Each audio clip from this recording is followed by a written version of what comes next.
Welcome to Parent Prep. Thanks for joining us tonight. I know it's late on a Thursday and there's a lot of things going on, and we are super excited that you are here working with us, trying to learn all about the things in the tech world that your kids are experiencing at school. So thank you so much for taking time out of your evening to join us at Westerville City Schools for Parent Prep sessions. My name is Lane Halterman, and I am a technology coach for the district.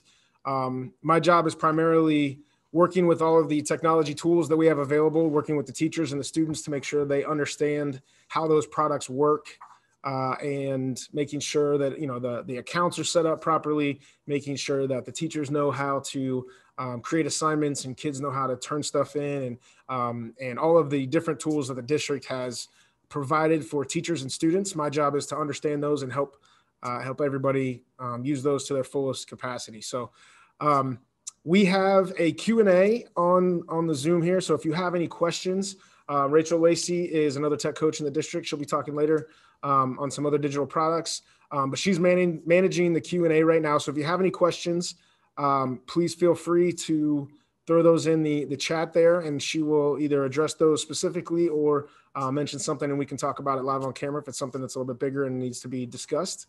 The session is being recorded, so feel free just to kind of sit back and take it all in, and you can watch those sessions later and kind of rewind if you want to see how things are done. This is going to be more of a just kind of showing you the capacity some of these tools have, and not so much a tutorial on how to get to things.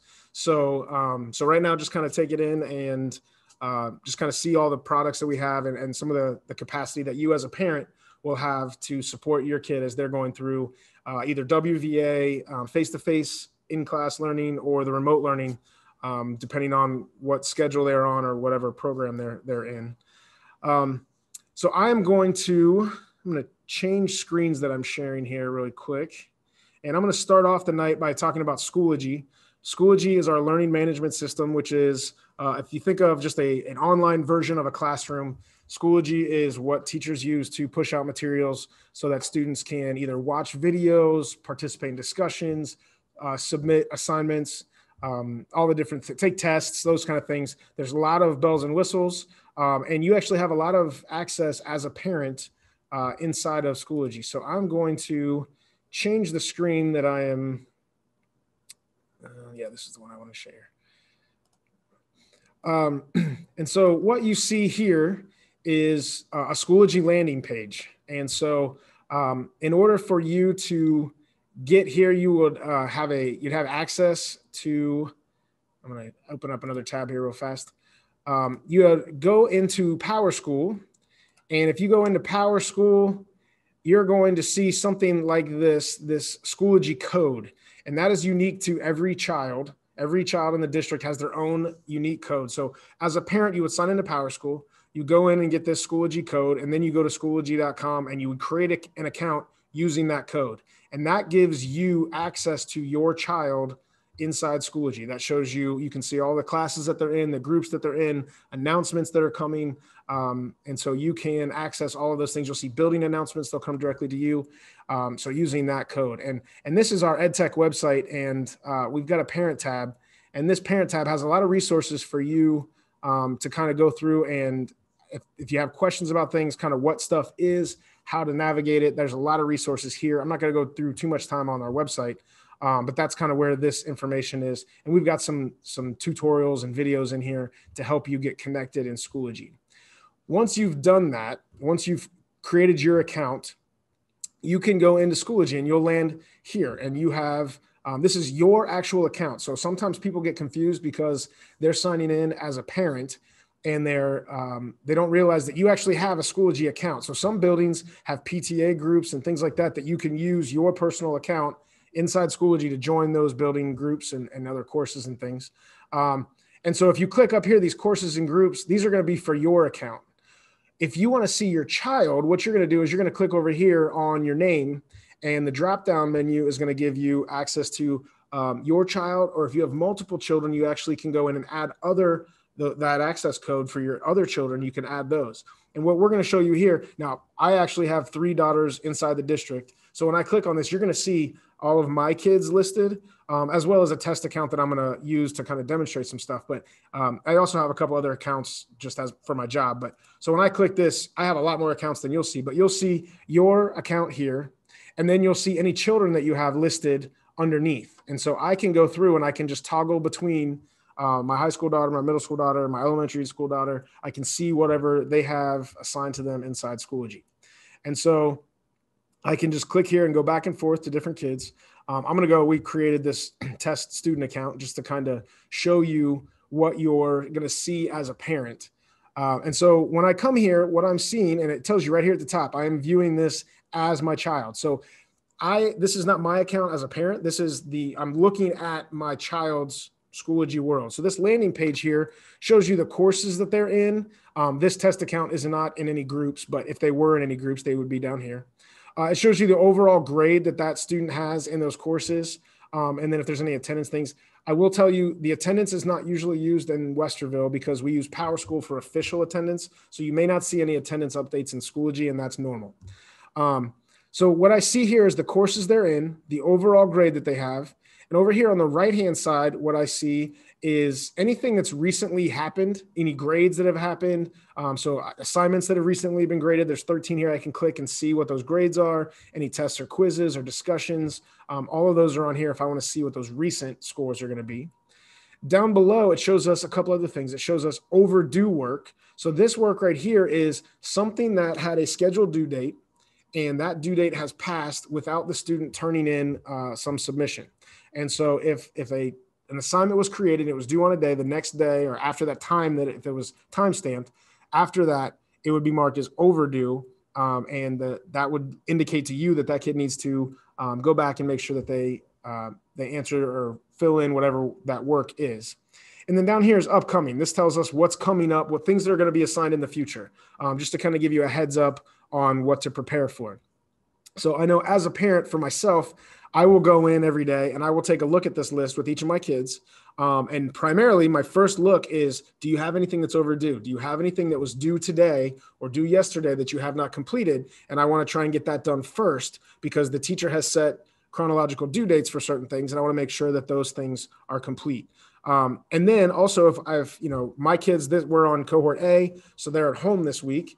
And I know my daughter likes to plan ahead and try to see that what's upcoming, and that way she can get her work done early and maybe have a little less work to do later on in the week. So she can kind of see and plan what's coming as scheduled. So that's what this right-hand side looks like. Over here, if I click on any of these courses, it's actually going to open up the course itself. And so it's going to go in and show you what is inside the course. Okay. And so I'm actually going to be able to go into the course, and over here on the left-hand side, there's a couple options. The two primary ones that most classroom teachers are going to be using are materials and updates. Updates are going to be notifications and announcements and things that are pushed out to kind of like a, announcement for the class or announcement for the day. That's going to be listed in the updates, and materials are going to be more of the classwork that is assigned to your kids. And materials that they're going to be using for the class. And so when I come in here, a lot of teachers will have like a little welcome page or a welcome folder. These can be direct links right to other programs. So what we have in here is the class YouTube channel or iReady, if a school website, if a teacher has direct links to another place, they can put those right here in Schoology for the student to access. When we come down below, we've got a couple different things, and all of these icons kind of tell you what the assignment is or what the thing is that the student is going to be doing. So, for example, this puzzle piece is an assessment, and these are it's just basically a test, an online test, and there's two different versions. There's a test quiz and there's an assessment, very similar in what they do, but they offer a little bit different functionality, so teachers may use either one. As a parent, if I want, I can actually click inside those tests and I can view the test. I can see that my child, I can see what their grade was. I can see the attempt that they had to get some analytics on what my child is doing inside the test, how long they spent in the test. So if I look here, my child has spent 1 minute, 2 minutes, and 3 minutes taking these tests. That very well may be appropriate. So don't be surprised. Maybe a teacher has said, hey, this is just a 2-question quick assessment just to see if you're getting stuff, it may be only a couple minutes, or it may be 40 minutes because it's a high school AP physics exam and it's going to take them a little bit longer. So it's just going to tell you how long they spent in there, when they took it, when was it last modified. And then if I want, as a parent, I can click view and I can actually go in and see, and these are, again, just test ones, but I can actually see the question. I can see the answers. If the teacher set it up. Not all teachers make this viewable by parents and students, so it depends on the situation. But I can go in and I can see the questions and I can see how my child did to help them prepare for future tests. This little breadcrumb up here, I'm in my attempt number 3. I can go back to my example assessment, or I can go back here to the course and I can see all of this work here. This piece right here that looks like a little notebook piece of paper with a pencil, that is an assignment. And what that usually is something that a teacher has put together for the kid to complete something and submit back to the teacher. And so if I click on the Gale test, what I'm going to see is what the assignment was. So this teacher has actually used one of our Gale resources, which is a composite of a bunch of different resources and materials for students to read. Here's an article, and there's things for the kids to look at and complete. And then a student over here would be where they submitted their work. And so if there is a submission, you would actually see a submission button and you could click on that and see what the student has turned in. In this situation, nothing has been submitted, so nothing's there yet. If I come back here, the annotation tools example here, it tells me the due date and create an assignment. Same thing, I can see that here's the assignment. And then over here, I can actually see that the assignment was submitted by my child on September 16th at 9:11 a.m. And so I can see that it was on time, and I can see that they actually turned something in. If I click on that, depending on what type of assignment it is, I should be able to see what they've turned in. So this, I can see what they typed in and what they submitted to the teacher. So you can actually see what your kids are doing in class and what your child is completing and turning in. Now, I will say there are some, oops. Let me go back here. There are some assignments that are Google-based. And I need to go back in the test student here. When we get into some of those courses or some of those assignments, it's called a Google Drive assignment. Now, what this does is it allows the kids, and we're going to get into some of the Google opportunities kids have later, but it gives the kid a Google assignment that they're going to fill in. All they do is type in the Google Doc, and they hit the submit button, and they're done. If that's the case, unfortunately, by default, those Google documents are owned by the teacher and edited by the student. And because of the way that Google security is set up, no one else can view those documents. And so if you click on my doc, it's probably going to say that I can't see that because I am not the teacher or the student. So for a Google Drive assignment, you're going to actually have the kid, if you want to see what the information that they submitted, they can pull it up on their account and show you, but you won't be able to see that here. But yeah, kids can pull this up. They have a Google Doc. They go right in, they turn that in, and they can hit submit from right inside of the Google Doc. So there's a lot of opportunities for you as a parent. I can come up here. I can click this calendar button as well, and I'm in this main thing, and that's going to show me an overall calendar. The calendar feature is available in each individual class as well. So if I'm in just the history class, I will see the calendar just for the history class. If I'm in this main tab, I'm going to see a comprehensive calendar that has all of the classes, anything with a due date. Excuse me, it's going to have all of that information in here, so I can see, Heritage has picture day last Wednesday. These different assignments are in here, so I can see a comprehensive calendar. Also, if I come up here to grades, and this is probably used a little bit more in the middle school and high school areas. If I come up here to grades, I can run a grade report. And what that's going to do is it's just going to show me all of the grades for that student. So here's all of the courses. And if I come in here to that test course, it pulls open and it shows me, basically, I'm going to see the whole grade book. So without having to go in and click individual assignments to see what has been assigned and how, and that's available if you want to see the actual assignment, see what work has been submitted by your child. But this is just an overall grade book, and I can go in here and I can click, this is the 2021 school year. This is, if I want to see quarter 1 grades, click on the assignments, I can see what has been assigned in quarter 1. I can go right down the list here and I can see that quarter 2, this is what the score that they're earning. the assignment that they've got. These are all assignments, different categories. So whether it's homework or tests or projects, and I can just see a list of all of those assignments. You'll notice that some of them have a score. If they have a score, that means it's been graded. To the right-hand side, you'll be able to see the comments that the teacher made. So if the teacher has left a comment on the assignment, you'll be able to see what that is here. If I see this little blue icon, that means that something has been submitted. So I may see work where there's a blue icon, but there's no grade. That just means that that has been work that is submitted by the child. The teacher has not yet given it a grade or produced feedback for that. If it's this little puzzle piece, that's a test that a kid took. And I've got the score there. Again, we were just kind of messing around, putting some stuff in here to show you. So this kid didn't do very well on this test, and we might want to have a talk when they get home from school. But I can kind of scroll through here and I can see, here, all the assignments, the overall grade percentage for those. And I can, kind of scroll through. That is just for this one course. If I want to go to, other courses, I can see how well they're doing in other courses and just kind of scroll through. So again, for my high school daughter, my middle school daughter, this is a great page for me as a parent. At the end of the day, I just kind of pull this up and I say, let's take a look and see what's going on. How's your grade? Which assignments are you doing well on? If there's things that we need to discuss, we can identify what those are and start working on those. So this is just one place that has all of that stuff kind of wrapped up together. And again, that was up in the grades and the grade report. Couple of quick questions in the Q&A. Okay, Q&A questions. Yeah, so one of the questions is about the calendar. Are the students able to create their own calendar notes? For example, if they wanted to help them to remember that they had art club at a certain time or something upcoming.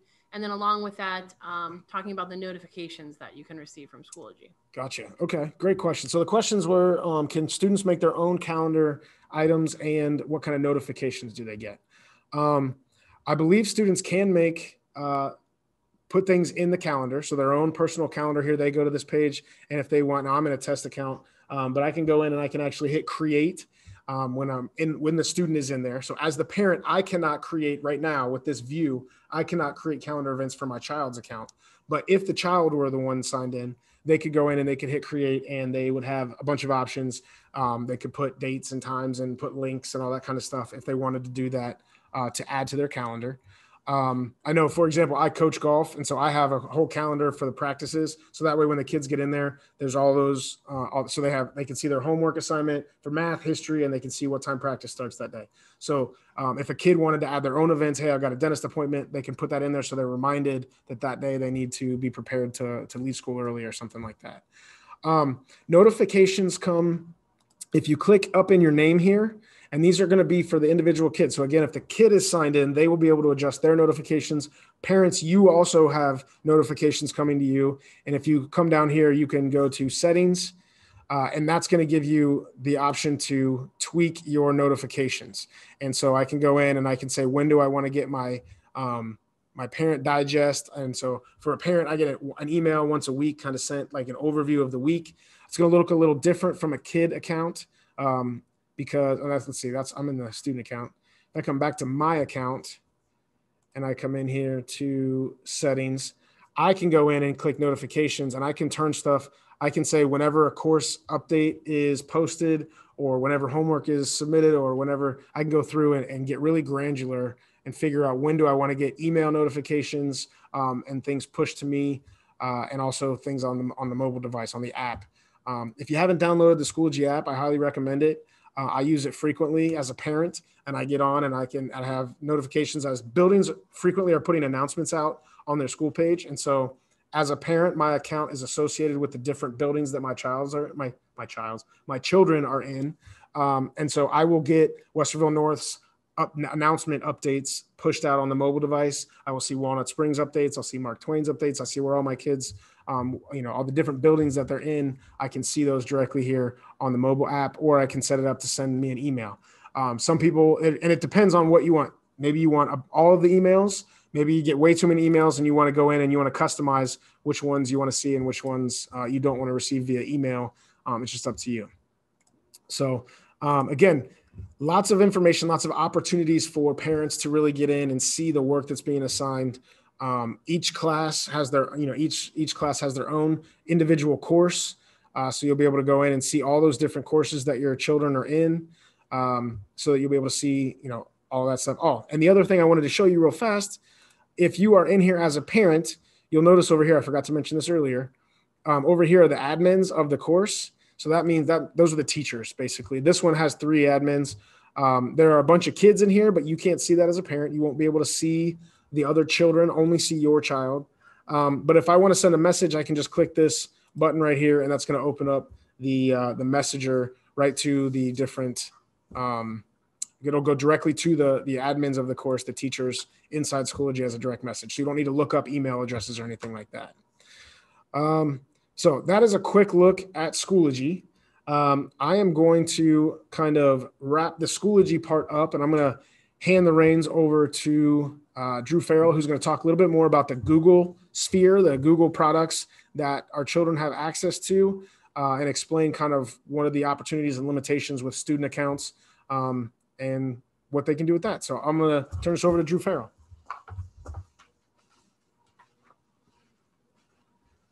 All right. Hello, I'm Drew Farrell. I'm another one of the tech coaches in the district. I work primarily with the middle schools. So I'm going to show you a little bit about what Google products we have available. We are a subscriber to G Suite, which is just the basic Google product that we have access to.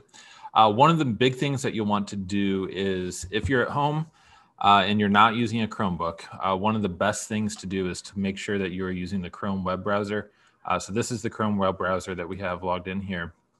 And one of the nice things is when a student logs into Chrome using their Westerville username and password, they have access to all of the extensions. So for example, we have a program called Read and Write for Google that will read what's on the screen to students, and it'll run translations and a few other pretty powerful tools. We also have a version of that for math called InfoOhio. We also have all of our bookmarks saved to Google as well. So most of the products that your student will interact with will be listed within this if they log into Chrome. The easiest way to find out if you're logged into Chrome under a student account is to see if it says whatever grade level bookmarks at the far left of this toolbar. If you click on this icon here, that will let you log in as a student. Other products that we have within Google are accessible by just going to google.com.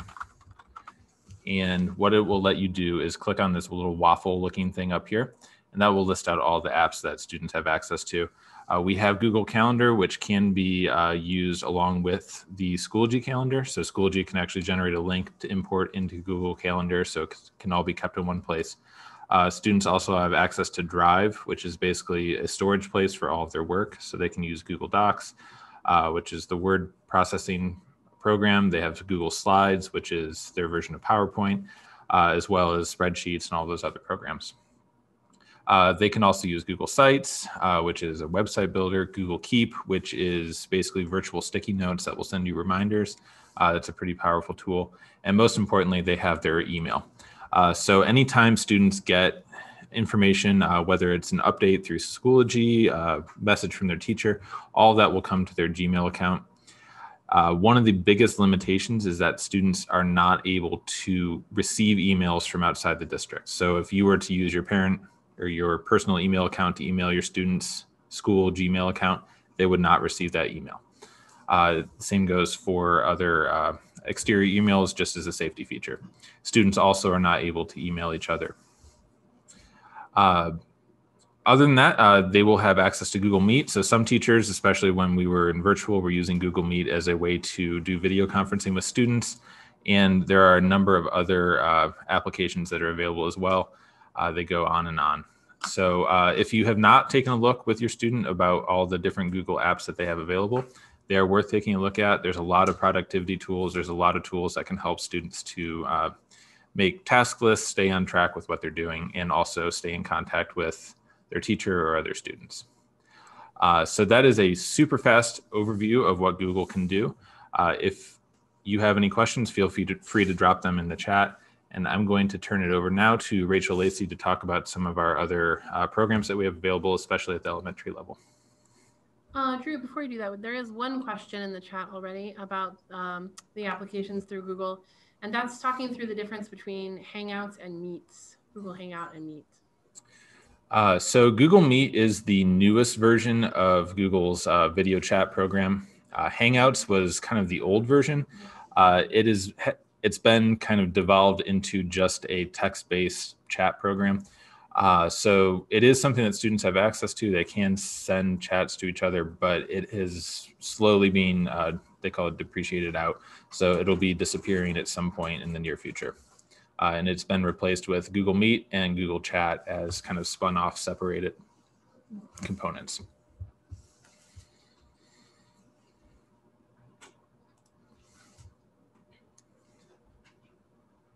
All right, so Rachel, I will stop sharing my screen and let you take over. Okay. I'm doing a little bit of a microphone test here. I'm on the other side. Does it look like I'm muted, Drew? Perfect. And I'll share my face. Hi. As Lane introduced me earlier, my name is Rachel Lacey. I'm the tech integration coach for the elementary schools. So Lane, Drew, and I all do similar things, just working with different grade levels so that we can be a little more specific about the tools that we're using and the instructional strategies based on the grade level and the need. And that allows us to be with some different teachers in different buildings. So this is primarily talking a little bit about the products that are available for the elementary students. And I'll go ahead and share my screen right quick here. Oh, maybe. Okay. The really nice thing for the elementary students, and let's make this a little smaller. The nice thing about elementary students, and just a moment, I'm going to go up here, is that they are able to log in with our single sign-on program called Clever. So again, when they are signed in, they'll have that application where they have the K-12 bar, as well as some extensions at the top, including the big C for Clever. And Clever is just the name of a program that we use that allows the students to be able to sign in once using their Google login credentials, and then access all of the digital products that they will be asked to use by their teacher and through the district. So again, Clever is not something that you necessarily know how to use, other than log into Google or log into your Chromebook and then go to Clever, and then all of those different products will be listed. Let me see if we can bring that up. And again, there's a couple of different ways to get there. This is the world of Clever. Notice you have your different login. As a Westerville student, you will always go to either the C or go through those K-12 bookmarks. And if you have an elementary student, they probably are pretty well versed in this already. They can show you how to get there. Let's see if this is going to work for me. All right, let's pretend I'm at Alcott, and I'm going to go ahead and log in. Again, everyone's Clever is going to look a little bit different because some of the buildings have some different applications that are added. Clever is actually a free program. We don't pay Clever to house the different applications, though digital products pay Clever to be a part of their integration and to work together. So that works out nice for them and works out nice for us. Now, again, you'll see that we have Schoology here as one of the Westerville City applications. That's going to be across the board for everyone, as well as the Google apps that Drew mentioned as well. And then depending on your student and the different digital products that they would be using, and you'll have a little bit of a different view in terms of the different icons that they'll see here in their applications. I will also add that one of the nice things about Clever is that the teachers can personalize this a little bit. So we have all the WCS applications at the top. And if you scroll down, you might see some additional resources that were added by your teacher specifically. So that would be things like maybe if your teacher has a class website or a website that they want the students to go to do some research or something like that, those might be added right through Clever. Almost everyone in the elementary world is going to have the Lexia app, the Dreambox app, the Learning A to Z app, and the Keyboarding Without Tears app, along with these ones at the top. These are the ones that you have probably seen in assignments either coming home or if you're a virtual academy student, assignments that are in that week at a glance each week. And I just wanted to give a little bit of background about each one and answer any questions that might come up about those. The other thing I want to say, even before I start talking about these, is if at any time you have any questions about the different apps, how you're supposed to be using, how to access them, things like that, always reach out to your child's teacher. The teacher has a pretty good grasp of the different apps, and they collect a lot of different data in using those apps. So they definitely want to make sure that they're getting all of those good feedback from the student and then getting it back to the student as well. So if you have any questions about how to use them or questions accessing them or any of that, definitely reach out to the teacher. They can help you with what those are and where to find them. I always laugh because it's kind of like I've seen on the internet those comics or something like that where they're talking about all the different programs, and it's basically almost like speaking a different language. Like, what is Lexia, Dreambox, Learning A to Z, all the different things, iReady. My mom still misses that one up when she says, oh, your kid did iReady, or she says iTunes, and I'm like, no, it wasn't iTunes. So I totally understand where everyone's coming from. It's like a whole other world of jargon and different things. The nice thing is they do have all these little fancy icons that can help us kind of learn what they are. So the first one really quickly to talk about is Lexia. Lexia is a self-paced program. It automatically will adjust and adapt for your students' needs. So every student's going to be in kind of a little bit of a different place with Lexia. Depending on how many minutes you're using in Lexia, you know, that's going to differ per student, as well as how many minutes your teacher might ask your student to do. Your student may zoom through a couple of lessons in Lexia and be done for the day, or your teacher may ask you to do a couple more. That's all, again, going to kind of depend on the teacher, but it self-paces for your student. Dreambox is very similar. As you may or may not know, in elementary, our math curriculum is actually Bridges, but as a supplement, to have a digital supplement, we also have Dreambox. Dreambox is very fun. It's based on kind of a gameplay atmosphere. Again, it adjusts to where the student is. If the student practices a skill and they're having a little bit of trouble with it, Dreambox recognizes that and will continue to give them lessons that are in that vein, up until a point. They don't want the student to become frustrated. So based on those algorithms, they might send out a flag to the teacher to say, hey, here's an area that you might want to try some different instructional strategies with so that the student can be more successful in Dreambox. Learning A to Z is a wonderful place where the students can actually go to find books to read. There's all kinds of books to read in Learning A to Z. There's even books that will be read for the student through Learning A to Z. And the teachers are able to actually add some assignments and things like that through Learning A to Z. Keyboarding Without Tears is that one that we all wish we had completed by now. As we're thrown into the more digital world, this helps our students learn how to type. And it actually is really fun. It's also based on games, and it adds in, for the younger grades, even some things with the letter sounds and letter recognition and things like that, punctuation. You learn about quotation marks, things like that. So that's what Keyboarding Without Tears is for. The other one that is not listed in the Clever apps, but is also one that's very widely used in elementary as well as middle school, is the iReady app. And iReady actually does two different things. iReady has the instructional component where your student will be doing lessons, again, that are on their it's called My Path, that are paced for them and specifically set up for them, as well as the district uses it for a diagnostic tool. So once in a while, you may hear that your student did something at school, a diagnostic, or you're assigned to work on at home, a diagnostic. And that helps us to figure out where all the students are and where we need to plan our instruction to go in the future. So that is kind of a wrap up of the really widely used applications. Again, Clever is your friend. Make sure your student knows how to log in through Clever. They probably do at this point in the year, but have them show you. I bet they'd be proud to show you all the different programs that they use. If you have any questions about any of the applications or having trouble with those, definitely reach out to your teacher. And I think that is all I had to say right at this moment. I'll check the Q&A here to see if there's any questions I can answer. And I see Lane has joined us again. Can I also tell you one thing, Lane, yes, while you're here? There was another question about the app with Schoology. You mentioned it briefly that there's an app for Schoology as well as the computer-based version. The question was a little bit about how are they different, and is there a better one to use, or when would be a better circumstance for those? Yeah, definitely. And I added a little bit of information in the chat there. You know, as all mobile apps are going to have some limitations, but there's also some positives there. So from the student side, I will say for the kids that are doing written work, I know there are a lot of teachers that are saying just write down, you know, math, for example, is a little more difficult to do on a computer.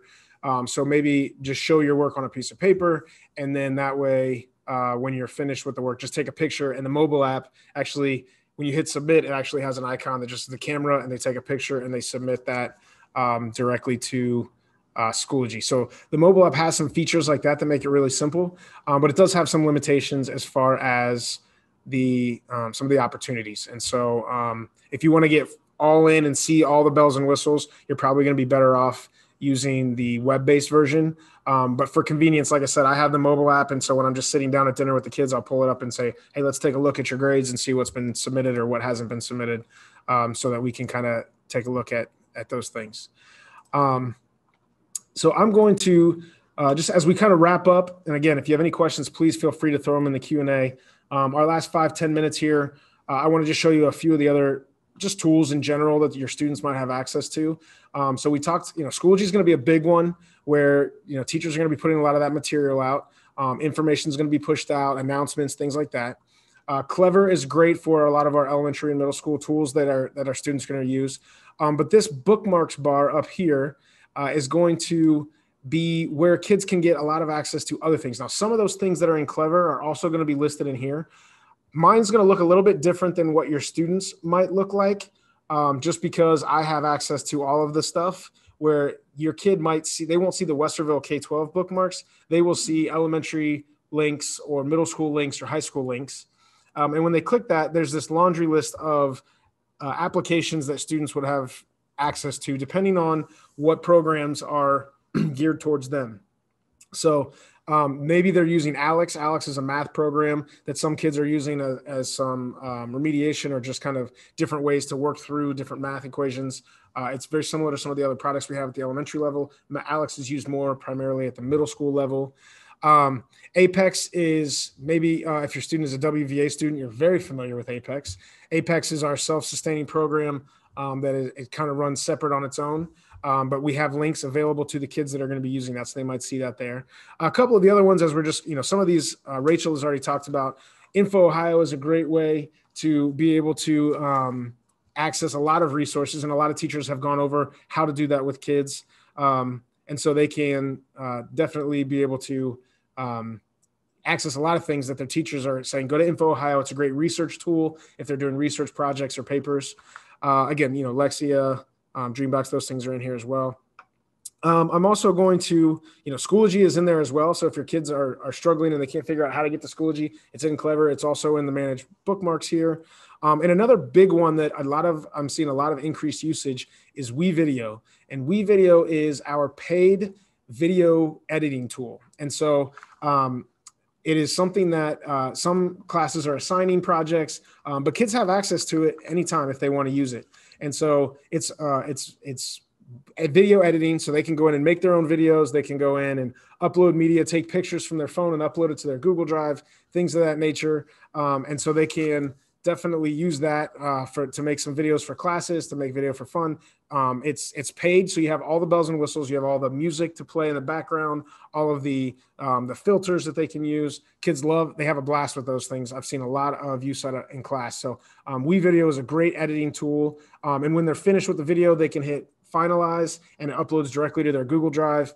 And their Google Drive has unlimited storage. So unlike our personal Gmails or other personal Yahoo accounts or things that you're storing things online, usually there's a limitation on the amount that you can store. With the school accounts, there's unlimited storage. So if your kids want to get into some video editing, have them feel free to save those things directly to their Google Drive because there's unlimited storage. They won't fill it up.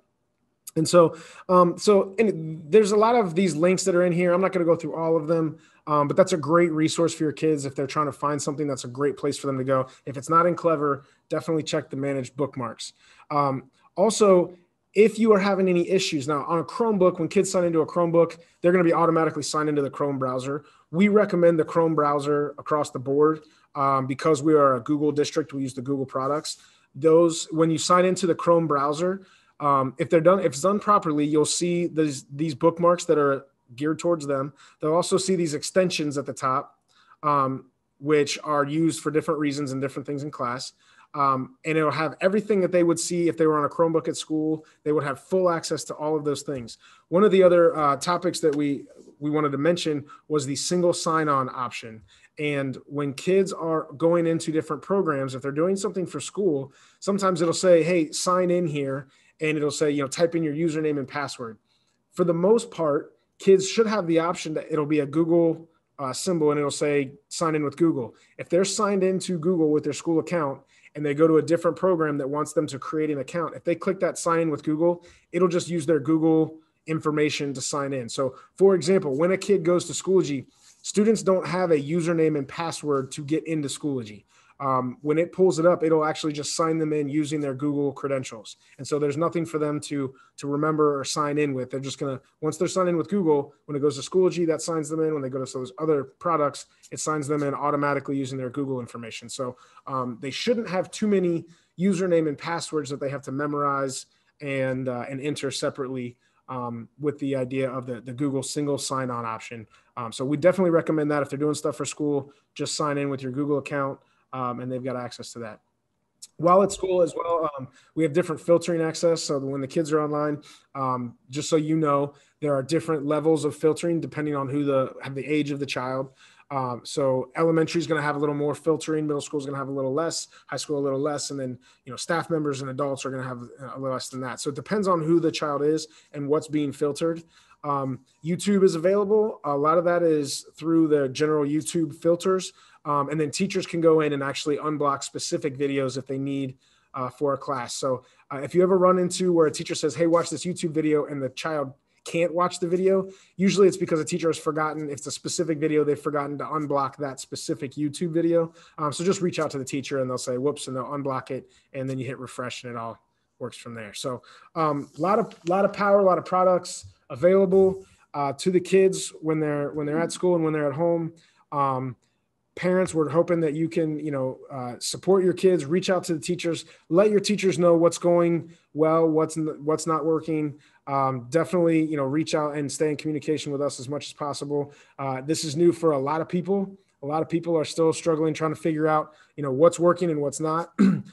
We appreciate you being flexible with us. A lot of teachers said, hey, we're going to go down this path, and they realized something different was even more effective with their kids. And so we've seen a lot of changing of direction and the way things are happening. So we really appreciate the flexibility and the understanding as we're all kind of navigating these uncharted waters with being fully digital at times where kids are doing all this stuff at home and with the support of the parents. So we really appreciate that you guys are here tonight, giving up your time to learn more about this.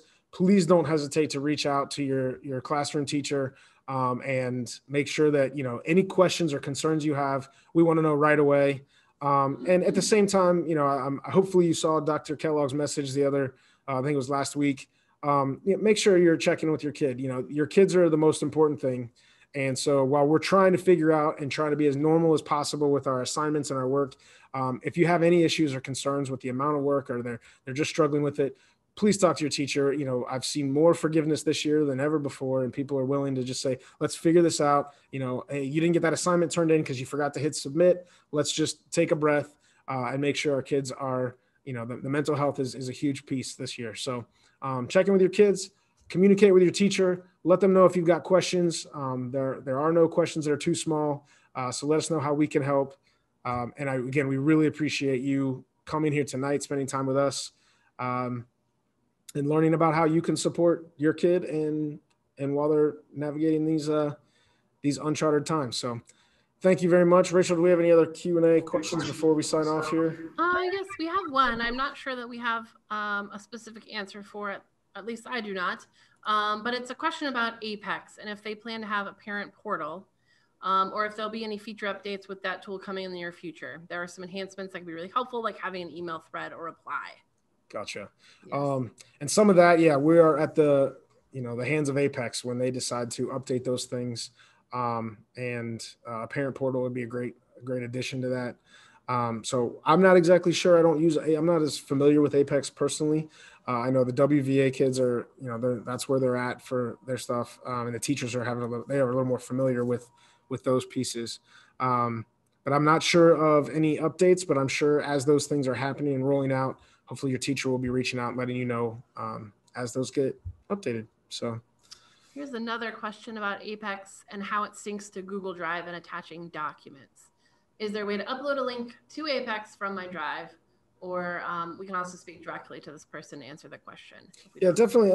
I'll give a general answer to that. And then if it's not what you're looking for, reach out to one of us. Google Docs are basically their websites. And so there's ways to share Google Docs and your kids usually know how to do that. And if you have questions about that, we can help. But if you need to share a link to a Google Doc, there's a way to go into a Google Doc and get a share setting. If I open up a Google Doc here, just to kind of show you, when I'm in a Google Doc, if I come up here to this share button, by default, all documents are private. Only you can see them. And if I want, I can get a link and I can change that. And so if I change this to anyone at Westerville can see it, and I hit copy that link, I can then send that link as the Google Doc. So I can type up, a 40-page paper, and then I just send that link directly. And I think you can do that inside of Apex or via email or anywhere else that you've got access to send websites. So if you treat it like a website, you can send that shareable link. That is different than just copying this. So this top piece right here is not going to change the share settings. If a child opens up a Google Doc, they are the only ones that can see that Google Doc until they change the share setting to submit that to their teacher. So use this share button if you're trying to share stuff, and then you can submit that directly in Apex or in Schoology, depending on what the teacher is asking. Along those lines, I believe someone had emailed a question earlier this week, and I forgot to mention it when I was talking about Schoology. Schoology Gradebook does sync with PowerSchool, but that's going to be up to when the teacher hits the sync button.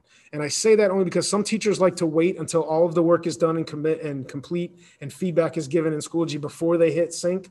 So there may be an overlap where you would see an updated grade in Schoology and the teacher has not pushed those grades to PowerSchool yet. Eventually, we're hoping that they hit sync and all those grades get pushed to PowerSchool, and that's the final grade. PowerSchool is going to be the official reporting tool that we use. So PowerSchool is definitely a place to go check grades. But Schoology is going to be your most up-to-date and current format to go and kind of see the feedback and the responses that teachers are giving for that information. So they do sync, and they should be pretty similar, but I will say that give your teacher a little bit of leeway when it comes to the first, once they grade stuff, they may take a day or two before they hit the sync button and push it all to PowerSchool. So PowerSchool is going to be the official grade, but Schoology is going to be probably your most up-to-date, current, with the most access for parents to view things. So with that, I don't believe we have any more questions. We're going to wrap this up and let you get back to finalizing your Thursday evening. We, again, appreciate you coming and being here with us. And we thank you so much. I'm going to share this screen with you so that you can give us a little bit of some follow-up stuff. There's the following link there. You can get that and share your feedback with us. Let us know what things we need to be pushing out to give parents more information in any way we as a district can be supporting you at home and at school. So again, appreciate your time. And with that, I'm going to turn on the music again. And we'll also like to thank Westerville Education Challenge and Parent Council for their support with the Parent Prep program. Yes. You'll have a few minutes to get that survey link, and then the music will start. And then a few minutes after that, the session will probably end and we will say goodbye. Thanks again. Yes. Thank you very much, guys.